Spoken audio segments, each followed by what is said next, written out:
আমাদের এবছরের থিম হচ্ছে গঙ্গা দূষণ ও তার নিয়ন্ত্রণ।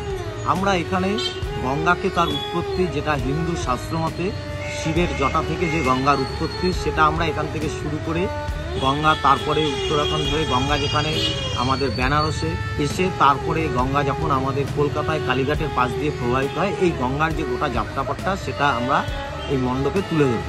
যে কাশী বিশ্বনাথ মন্দিরের পাশের যে ঘাটগুলো রয়েছে, সেখানে যে গঙ্গা আরতিটা হয়, সেই আরতিটা আমাদের মণ্ডপে চলবে এবং এটা টোটালি মেকানিক্যালে হবে আরতিটা, এবং তার সাথে আমাদের কীর্তনের দলও আরতি করবে।